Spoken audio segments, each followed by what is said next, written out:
I am still on page 23, which is our very long story about the 7 wonders of the world. And I want to do a little bit more with this before we move on. And I'm going to zoom in just so I can do a little bit of writing. If you were in my classroom, I would ask you how you feel about this passage compared to the other passages that we've done.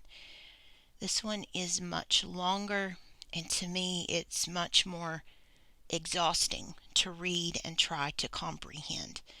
So I wish that we could communicate about that. I would be interested to know how you feel about this longer story.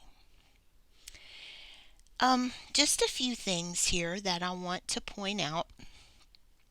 And one of the things, just starting here, it's not stated in the text, but I want you to make sure that you get the concept that these structures are very old. They're ancient structures that have been in existence for many, many centuries. So it doesn't tell us that, but we're supposed to figure that out, that these are very old structures that have been around for a long time. The Great Wall of China. That's one that you may have seen a picture of. And I'm going to pull up a picture on the internet just to let you see that. I will try to pull up all of these so you can see what they look like. And later we're going to look at a map of the world and we'll find all these places on there. But I'm just Googling a Great Wall of China image. And here we get some images of this massive, massive structure. So let me pull this one up. I wanted one that would kind of do a slideshow for me, but I guess I won't be getting that. Here's a picture that shows you this massive wall that is 5,500 miles long. That's greater than the width of the United States. It's a very, very long distance. And you see the watchtowers. If I could zoom in, I can. Here are the watchtowers and barracks that it talks about. Can you imagine walking this distance? And you can see that it even runs back in there. It's just an amazing thing. This thing is visible from outer space. So it's a very massive structure. And to think that people made that without computers, without bulldozers. It was an ancient wonder of the world. Okay, back to our story. Is there anything? I don't believe so. Let's move on down to Chichen Itza. And I will show you a picture of Chichen Itza using the same method. I'm just going to Google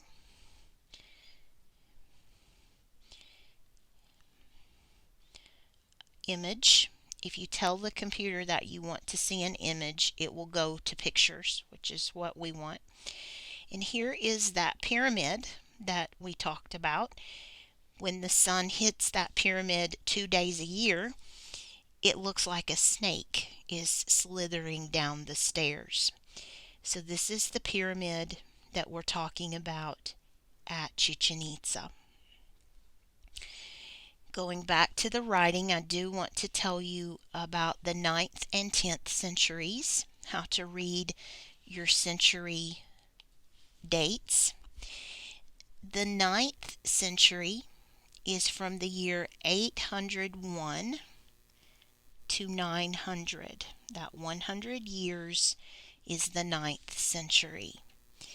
The 10th century would be the year 901 to 1000. We're in the year 20,020, so we're talking about very many years ago. This is Middle Age history. The 2 days of the year. You have learned about the equinoxes in the lesson that we did previously. So the 2 days it's talking about here are the equinoxes. And remember, when equinoxes happen, we have equal amounts of daylight and darkness. So the 2 days of the year are the equinoxes in the spring and the fall. Okay. The third one is the city of Petra. And I didn't make any notes for that one, so we'll just keep going. Let me show you a picture though, just so you know what it looks like. So Petra, image. This one was in the news lately with the bombing in the Middle East. They were concerned that there would be destruction to this ancient city of Petra. And I'll zoom in. This is a National Geographic image just to give you an idea of how old, well, it's wanting me to subscribe. I don't want to subscribe. How old that city is.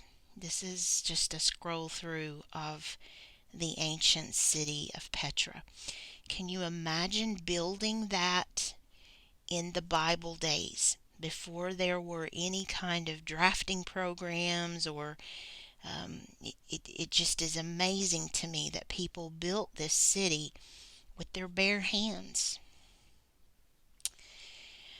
Okay, Machu Picchu is an Incan site in South America. It was discovered in 1911, so let's do that century. 1911 is the 20th century. 1450 is the 15th century.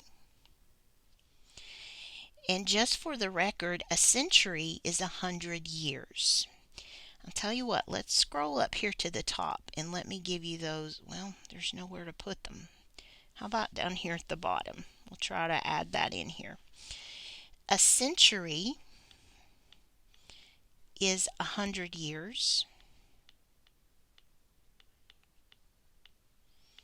And while we're on this subject, let me just tell you that a decade is 10 years.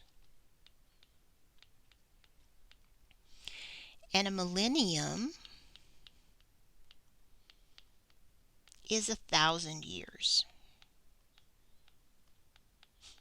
So these words come up a lot in history.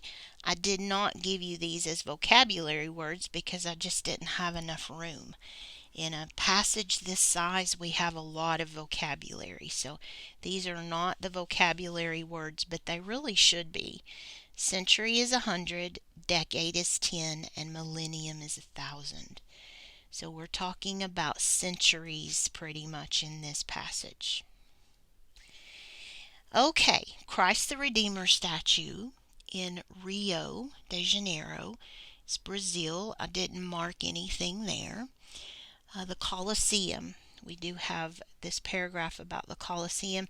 The first century is the year 1 to 100. So Rome was built, the Colosseum was built in that first century. Okay, the Taj Mahal. We have the date 1631. That would make it in the 17th century.